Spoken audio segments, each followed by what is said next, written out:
स्वागत है आपका। शुभम उपाध्याय जी, वक्तव्य प्रस्तुत कीजिए। राधे राधे गुरु जी। आपके चरणों में मेरा कोटि कोटि प्रणाम। और क्लास में जितने भी भाई बहन हैं सबको मेरा प्रणाम।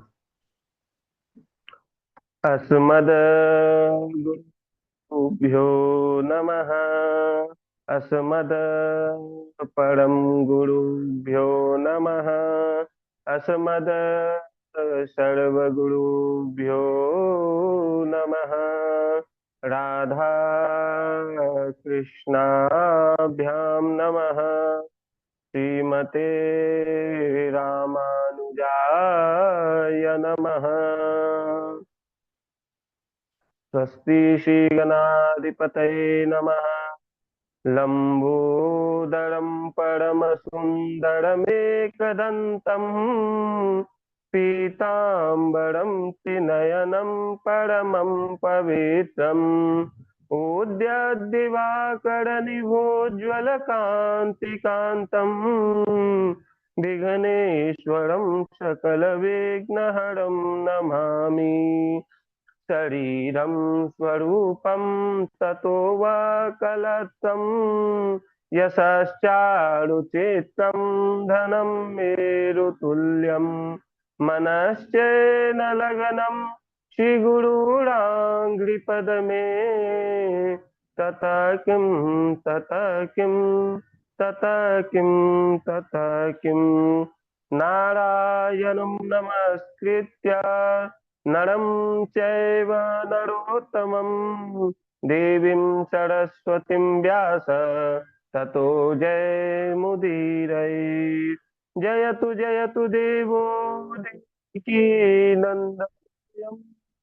जयतु जयतु कृष्णो वृष्णिवंश प्रदीप। जयतु जयतु मेघश्यामला कोमलांगं। जयतु जयतु पृथ्वी भारनाशो मुकुंद। कृष्ण त्वदीय पद पंकज पंजरांते अद्यैव मे विशतु मानस राजहंस। प्राण प्रजान समय कफवात पित्ते कंठावरोधन विधो स्मरणं कुतस्ते। बर्हापीडं नटवरवपु कर्णयो कर्णिकारं बिभ्रद्वासकनककपीशं वैजयन्तीं च मालम्।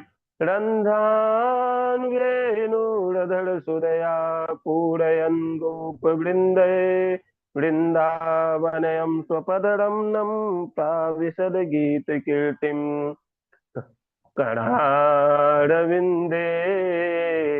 पदारविन्दम् मुखारविन्दे विनवेशयन्तम् वतस्य पत्रस्य पुटे शयानम् बालं मुकुन्दं मनसा स्मरामि। रामाय रामभद्राय रामचन्द्राय वेदसे रघुनाथाय नाथाय सीताय पतये नमः। अंजनानंदनं वीरं जानकी शोकनाशनं कपीसमक्षहन्तारं वन्दे लङ्का भयङ्करम्। मुखं करोति वाचालं पाङ्गुलं लङ्घयते गिरिं यत्कृपातमहं वन्दे परमानन्दं माधवम्। भक्त भक्ति भगवंत गुरु चतुरनाम बपुए इनके पद वंदन किए नासत विघ्न अनेक।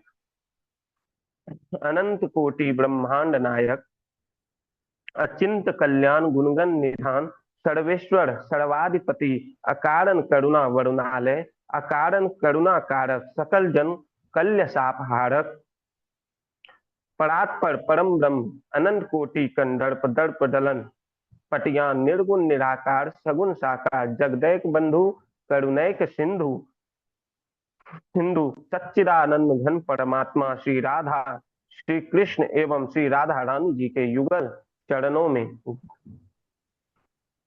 चरणारविंदों में दास का बारंबार प्रणाम। समुपस्थित भगवत भक्त भागवत कथा अनुरागी सज्जनों, भक्तिमयी मातृशक्ति भगनी बांधवो, सिया राम मैं सब जग जानी, करहूं प्रणाम जोड़ी जुग पानी। सच्चिदानंद रूपाय विश्वोत्पत्त्यादिहेतवे, तापत्रय विनाशाय श्री कृष्णाय वयम नुमः। अब जो है हम भागवत जी में प्रवेश करने के पहले कुछ क्षण अपने मन और वाणी को पवित्र करने के लिए, जिससे कि हम अच्छे से अच्छे कथा को आप लोगों को सुना सकें, भगवान का नाम संकीर्तन करते हैं। श्रीमन नारायण नारायण नारायण,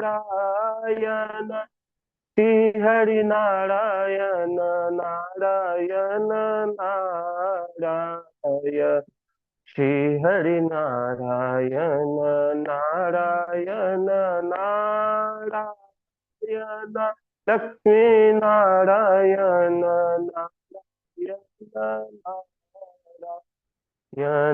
मुझ में नारायण तुझ में नारायण, मुझ में नारायण तुझ में नारायण, श्री हरि नारायण नारायण नारायण, लक्ष्मी नारायण नारायण नारायण, श्री हरि नारायण नारायण नारायण,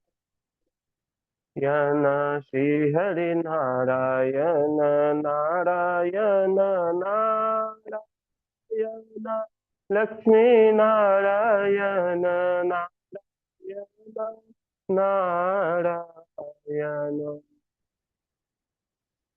जय जय श्री राधे, जय जय श्री राधे, जय जय श्री राधे, जय जय श्री राधे। आइए अब हम लोग जो है भगवान की कथा में प्रवेश करते हैं। आज हमारा जो है कथा, आज हम लोग ध्रुव चरित्र के बारे में सुनने जा रहे हैं। ध्रुव चरित्र किसी साधारण भक्त की कथा नहीं है। 5.5 वर्ष की आयु में जो भगवान के को प्राप्त कर ले वह श्री ध्रुव जी हैं। आज उन्हीं की कथा हम लोग सुनने जा रहे हैं। आप लोग ध्यान से सुनिएगा, जितने अच्छे से अच्छे हो सके वैसे हम प्रस्तुत करने का प्रयास करते हैं। ध्रुव श्री मैत्रेय मुनि जी कहते हैं, विदुर जी स्वयं भू मनु और माता शत्रुपा के 2 पुत्र हुए। कौन कौन? प्रियव्रत और उत्तानपाद। अब समझिएगा उत्तानपाद किसे कहते हैं। उत्तान उत्कृष्ट युक्त पादा संतति ध्रुवो यस्य स उत्तानपाद, यानी कि ध्रुव जैसा भगवान का भक्त जिसका पुत्र है उसे उत्तानपाद कहते हैं। अथवा सुनिएगा, उत्तानोपादो गर्भेश्य यस्य स उत्तानपाद, माता के गर्भ में जिनके पैर ऊपर की ओर होते हैं उस जीव आत्मा को उत्तानपाद कहते हैं। महाराज, उत्तानपाद की 2 रानियां हुई। कौन कौन? सुनीति और सुरुचि। अब यहां समझने की बात है, यह किसी और की कथा नहीं है। हर एक मनुष्य की 2 पत्नियां हैं। कौन कौन? मन और बुद्धि। इसमें मन की संज्ञा किसे दी गई है? सुरुचि को। और बुद्धि बुद्धि की संज्ञा किसे दी गई है? सुनीति को। सुनीति किसे कहते हैं? जिसका आचरण व्यवहार बुद्धि सब धर्मशास्त्र के अनुसार हो, उसका उसे सुनीति कहते हैं। और जिसका आचरण मन अनुरूप हो, जो मन को अच्छा लगे वह करे, जो मन कहे वह करे, जो मन कहे वह खाए, जो मन करे वह पढ़े, उसे सुरुचि कहते हैं। जो मनोरूप लगे वैसा करे उसे सुरुचि कहते हैं। अब देखिए, सुनीति का पुत्र कौन हुआ? ध्रुव। और सुरुचि का कौन हुआ? इसका हुआ उत्तम। जो मनोरूप कार्य करते हैं उनका फल देखने में तो उत्तम लगता है, लेकिन उसका जो फल होता है वह बड़ा विनाशी होता है, बड़ा विनाशी होता है। यह देखकर यह कहा गया है। लेकिन एक दिन एक दिन महाराज उत्तानपाद अपनी जितना प्रेम उत्तानपाद राजा अपनी छोटी रानी से करते थे उतना अपनी बड़ी रानी से नहीं करते थे। अब सुनिएगा, एक दिन की बात है कि उत्तानपाद राजा अपने राज्य सिंहासन पर बैठ करके उत्तम को अपनी गोद में लेकर खिला रहे थे। जब ध्रुव जी ने यह देखा कि उसके पिता के गोद में उसका भाई बैठा हुआ है, तो उसके मन में भी यह प्रबल इच्छा हुई कि मैं भी अपने पिता के गोद में बैठूं, उसी दुलार का पात्र बनूं, उसी प्यार का पात्र बनूं जो मेरा छोटा भाई पा रहा है। वह यह मन में विचार कर वह दौड़ता हुआ अपने पिता के गोद में जाने के लिए दौड़ पड़ा। जब वह दौड़कर थोड़ी ही दूर पहुंचा था कि छोटी रानी ने, सुरुचि ने उसका हाथ पकड़ लिया और कहा, कहाँ जा रहा है? तो ध्रुव जी ने कहा, मुझे भी अपने पिताजी के गोद में बैठना है, उनसे वही दुलार पाना है जो मेरा छोटा भाई उनसे पा रहा है, वही प्यार पाना है। तब छोटी रानी ने कहा कि सुन, तू भले ही अपने पिता से जन्मा है, लेकिन तू उस राज्य सिंहासन पर बैठने का अधिकारी नहीं है। बैठना चाहता है, परंतु सुरुचि ने उसे रोक लिया। कहा, ध्रुव, यद्यपि तुम भी राजा के बेटे हो, लेकिन तुम उस राज्य सिंहासन पर बैठने के अधिकारी नहीं हो। यदि तुम उस राज्य सिंहासन पे बैठना चाहते हो तो जाओ, भगवान का भजन करो, भगवान का कीर्तन करो, और उस भगवान को प्राप्त करके उनसे कहो कि मुझे राज्य सिंहासन की इच्छा, प्रबल इच्छा है, और उनसे कहो कि वह तुम्हें मेरे कोख में धारण, मेरे कोख से उत्पन्न हो, तब तुम्हें यह राज्य सिंहासन प्राप्त होगा, सिंहासन प्राप्त होगा। ध्रुव ने जब यह सुना तो माता के वचन रूपी बाण उसके हृदय में घर कर गए। वह दौड़ता हुआ अपनी माता के पास आया। जब माता ने उसे रोते हुए देखा तो कहा, उसे प्रेम से अपनी गोद में बैठाकर कहा, पूछा कि हे पुत्र, क्या हुआ, तुम क्यों रो रहे हो? तो उनके साथ, ध्रुव जी के साथ जो साथी खेल रहे थे उन्होंने बताया कि छोटी माँ ने उनके साथ कैसा व्यवहार किया। तब उन सुनीति को यह सुनकर वह दुख तो बहुत हुआ, परंतु उन्होंने अपने दुख को समेट कर अपने पुत्र ध्रुव से कहा कि, सुनीति ने जब यह कहा कि बेटा, माँ माँ मंगलम तात परेशु मंस्था भुंक्ते जनो यत पर दुख ददस दस ततः। कभी भी किसी के अमंगल की कामना नहीं करनी चाहिए, क्योंकि जो दूसरों को दुख देता है उसे स्वयं भी उसका फल भोगना पड़ता है। छोटी माता ने तुम छोटी माता तुम्हारी सौतेली माँ होते हुए भी देखो कितनी अच्छी बात कही है कि अरे, अगर तुझे पाना ही है तो उस सिंहासन की क्या लालसा है, पाना ही, अगर सिंहासन पे ही बैठना है तो श्री हरि नारायण की गोद में जाकर बैठ। यह कहा, एकदम यह कहा तो ध्रुव जी ने सोचा तुझे ध्रुव जी ने माता सुनीति के उपदेश, जब ऐसा उपदेश सुना तो उन्होंने माता के चरणों में प्रणाम किया और कहा माता, अब मैं यहाँ से जा रहा हूँ, अब भगवान के उस परम पद को प्राप्त करके ही आपके चरणों में दोबारा प्रणाम करूंगा। जब यह सुना तो माता ने सोचा कि हो सकता है अभी अभी तो रोना बंद किया है, थोड़ी देर बाहर जाएगा और खेल कूद कर फिर वापस चला आएगा। लेकिन उन्हें कौन बताए कि ध्रुव जी का संकल्प इतना दृढ़ है, इतना कठिन है, इतना अटल है कि वह भगवान को बिना प्राप्त किए वापस नहीं आएंगे। जब इस प्रकार ध्रुव जी वहां से निकल पड़े और चलते चलते एक भयानक वन में पहुंचे। जब नारद जी आकाश मार्ग से जा रहे थे, उन्होंने जब एक छोटे बालक को वन की ओर जाते हुए देखा तो वह पृथ्वी पर आकर ध्रुव जी के सामने आए और उन्होंने कहा कि हे बालक, तुम कहाँ जा रहे हो? इस अवश्य कहाँ जा रहे हो इस भयानक वन में?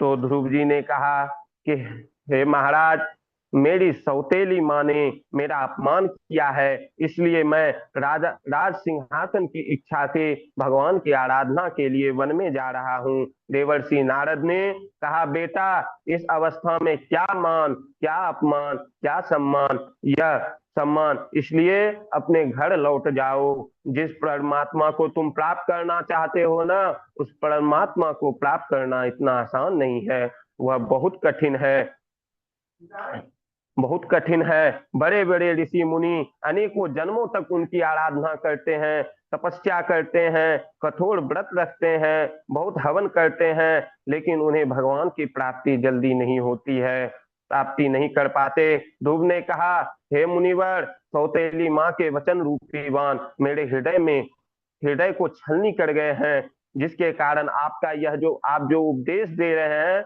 वह मेरे हृदय में नहीं ठहर रहा है।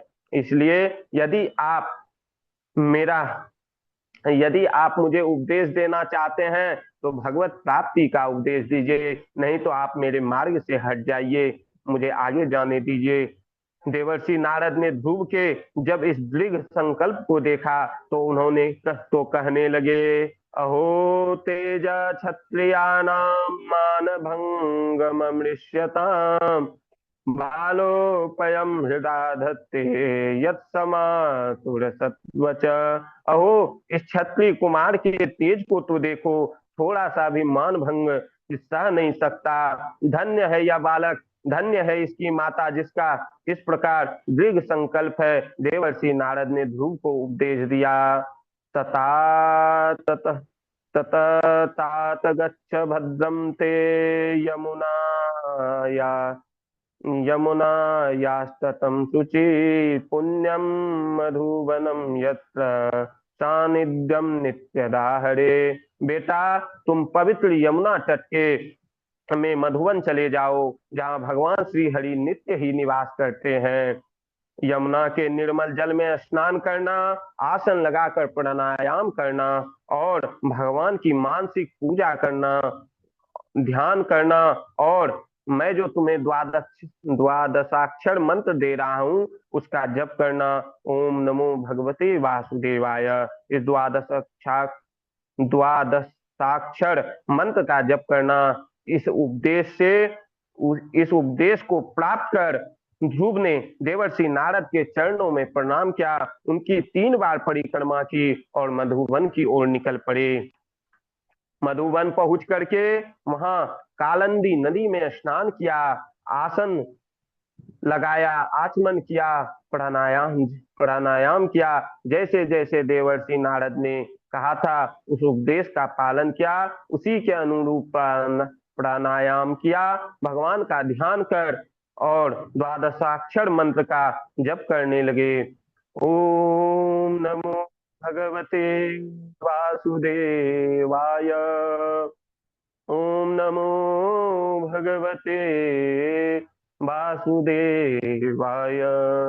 ओम नमो भगवते वासुदेवाय।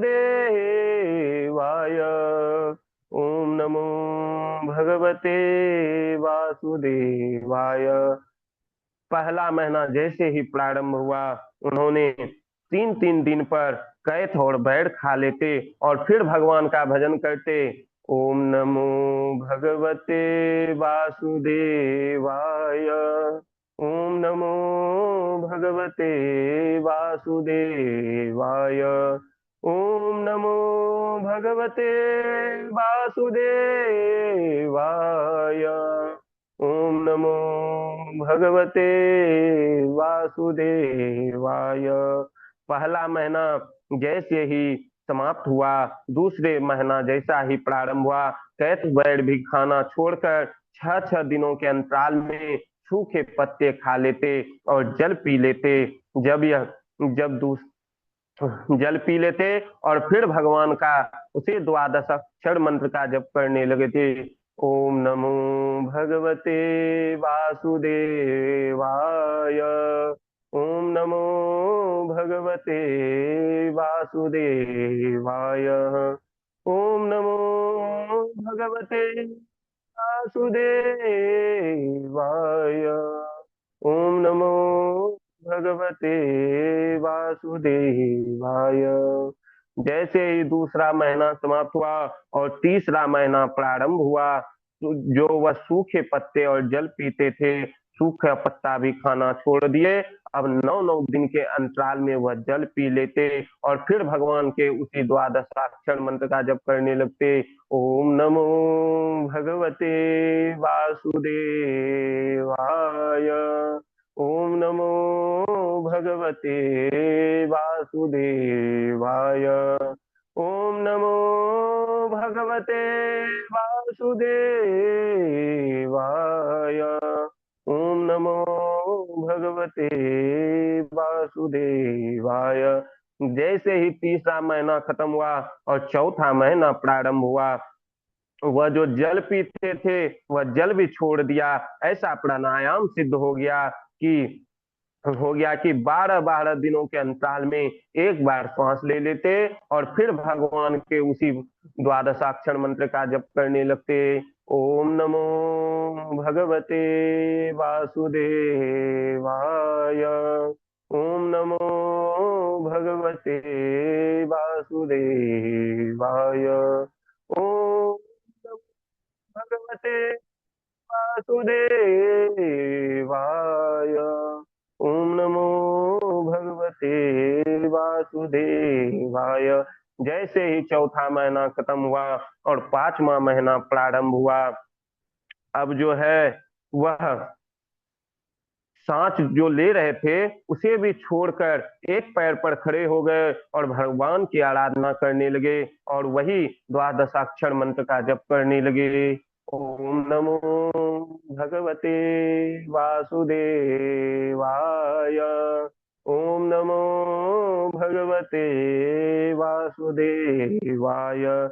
जैसे ही पांचवा महीना खत्म हुआ और छठा महीना का प्रारंभ हुआ, उन्होंने ध्रुव जी ने अपने आप को संसार से भिन्न मानकर वह जो श्वास ले रहे थे उसे लेना भी छोड़ दिया। और उनके श्वास को जैसे ही उन्होंने अपने श्वास को रोका, सारे जगत का श्वास रुक गया, सारे जीव तड़पने लगे, सारी देवी देवता हाहाकार करते हुए भगवान नारायण के पास पहुंचे। भगवान रक्षा कीजिए, त्राहिमाम त्राहिमाम त्राहिमाम। प्रभु हमारी रक्षा कीजिए, हम श्वास नहीं ले पा रहे हैं, हमें नहीं पता किस कारण से ऐसा हो रहा है। तब भगवान नारायण कहते हैं कि हे देवताओं, शांत हो जाओ, यह मेरे भक्त की तपस्या का प्रभाव है जिससे कि सारे जगत का श्वास रुक गया। मैं अभी जाता हूं और उसे दर्शन दे करके। देखिए यहाँ पे भगवान क्या कहते हैं।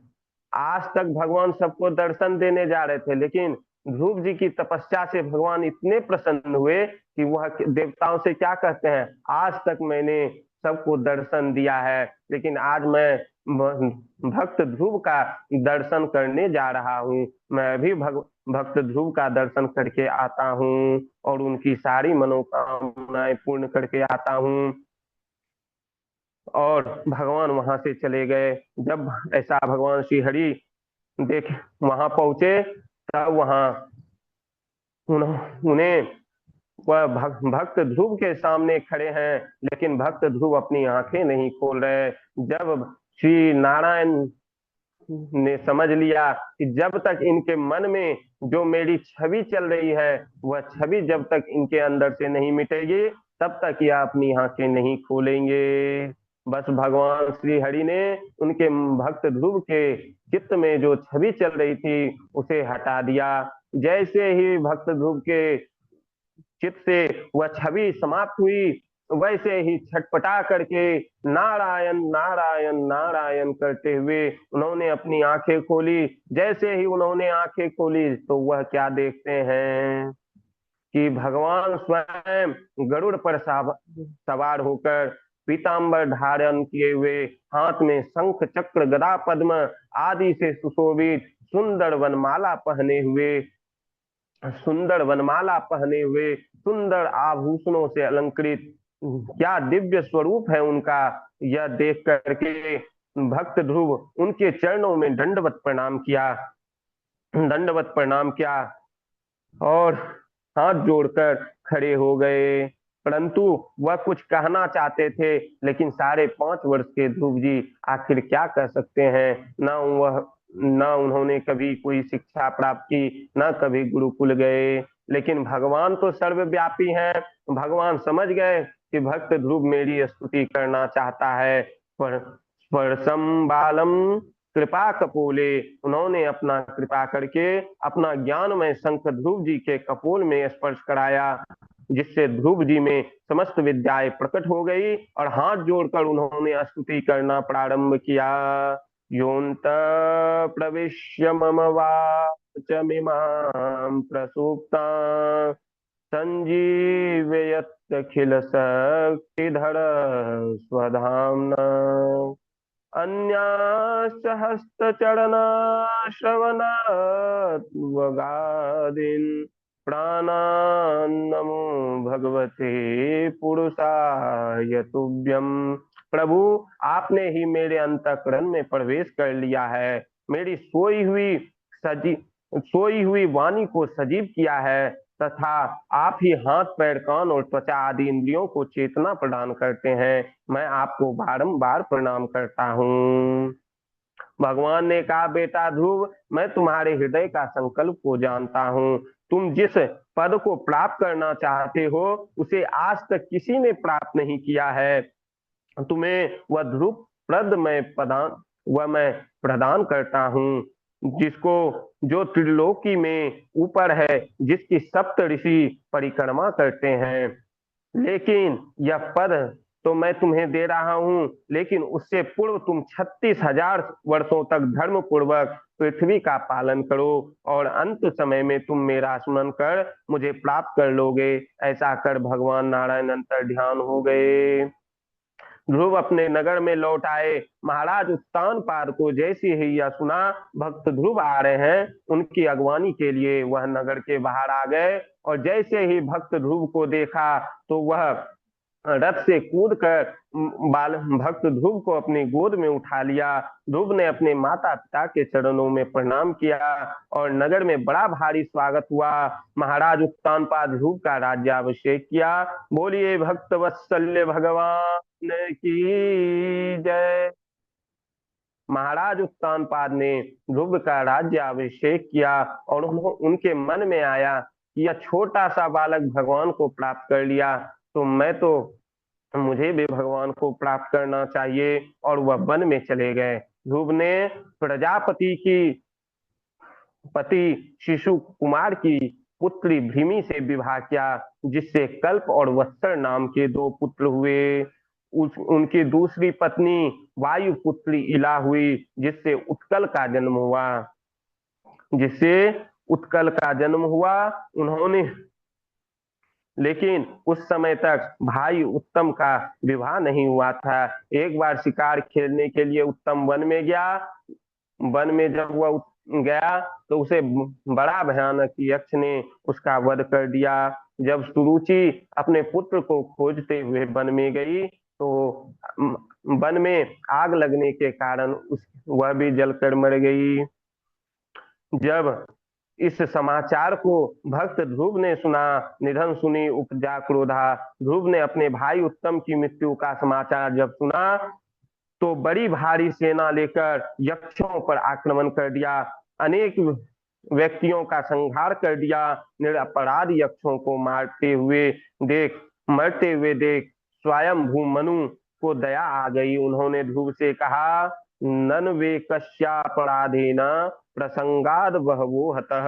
बेटा, जो तुमने किसी एक यक्ष के अपराध के कारण बहुत से निरपराध अच्छों यक्षों को संहार कर दिया है, तुम जैसे भगवत भक्त को यह शोभा नहीं देता है, यह मार्ग उचित नहीं है। तितिक्षया करुणया मैत्रिया चाकिल जंतुषु समत्वेन च सर्वात्मा भगवान संप्रसीदत प्रसीदति। भगवान श्री हरि तो अपने से बड़े के प्रति शीलता, छोटों के प्रति दया और बराबर वालों के साथ मित्रता, समस्त जीवों पर समानता का व्यवहार करने की करने से ही प्रसन्न होते हैं। बेटा ध्रुव, तुम्हारे भाई को मारने वाला कुबेर का अनुचर नहीं था, यक्ष नहीं है, क्योंकि मनुष्य के जन्म मरण का एकमात्र कारण है वह है काल। वही काल है, वही इस जगत का सृष्टि करता है, उसका पालन करता है और जब समय आता है तो उसका संहार कर देता है। तुमने यक्षों का संहार कर भगवान शंकर के भक्त कुबेर का अपराध किया है, इसलिए तुम्हें उनसे क्षमा मांगनी चाहिए। स्वयं मनु ने जब इस प्रकार भक्त ध्रुव को समझाया तो वह ध्रुव ने स्वयं मनु के चरणों में प्रणाम किया और कुबेर से क्षमा मांगी। अपने नगर में आकर के राजा उस भक्त ध्रुव ने 36,000 वर्षों तक पृथ्वी का पालन किया और अंत में अपना राज्यपाट उत्कल को सौंप करके आगे वन को चले गए। जब वहां वन में बद्रिका आश्रम चले आए, वहां भगवान का भजन करने लगे। एक दिन उन्होंने देखा कि आकाश आकाश मार्ग से एक बड़ा भारी विमान, दिव्य विमान जिसके प्रकाश से दसों दिशाएं प्रकाशित हो रही है, उसमें से भगवान के दो पार्षद उतरे और ध्रुव जी ने उन्हें प्रणाम किया, विमान की परिक्रमा की और आश्रम में निवास करने वाले सभी साधु संतों को प्रणाम कर विमान में चढ़ने लगे। उसी समय दक्षिण दिशा की ओर से मृत्यु देवता आए। उन्होंने कहा, महाराज, मेरा वर्ण किए बिना इस पृथ्वी से कोई नहीं जाता है। तो कोई नहीं जाता है। भक्त ध्रुव ने कहा, मैं तुम्हें स्वीकार करता हूँ। मृत्यु देवता ने कहा, आप भगवान के अनन्य भक्त हैं, इसलिए आप मेरे सिर पर अपने पांव रखकर रथ पर चढ़ जाइए। ध्रुव जी ने वैसा ही किया। मृत्यु के सिर पर पैर रखकर वह विमान पर चढ़ गए। रखकर ध्रुव जी विमान पे चढ़ गए। जब विमान आगे चलने लगा, ध्रुव जी ने कहा, रुको रुको, मैं अपनी माँ को तो साथ ले लूं। भगवान के पार्षदों ने कहा, कुलम पवित्रम जननी कृतार्थ वसुंधरा पुण्यवती चतेन अपार संवित सुख सागरेस्मिन् लीनम परम ब्रह्मनियश्चेत। ध्रुव जी, जिनका चित्त भगवान में लगा हुआ है, उनका कुल पवित्र हो जाता है, उनकी माँ कृतार्थ हो जाती है। जहाँ वह भक्त निवास करता है, वह स्थान जो है तीर्थ क्षेत्र हो जाता है, वह भूमि तीर्थ हो जाती है। और तुम जैसे भक्तों की जो माँ हो, वह पीछे कैसे रह सकती है। वह देखो, वह आगे आगे जो विमान जा रहा है उसमें आपकी माँ है। सो कुल धन्य उमा सुनु जगत पूज्य सुपुनी श्री रघुवीर परायण जही नर उपज विनीत। ध्रुव जी ने त्रिलोकी को पार कर सप्त ऋषि मंडल से ऊपर ध्रुव पद को प्राप्त किया। बोलिए भक्त ध्रुव जी महाराज की जय। जय जय श्री राधे जय जय श्री राधे। अब मैं एक भजन के साथ अपनी वाणी को विराम दूंगा।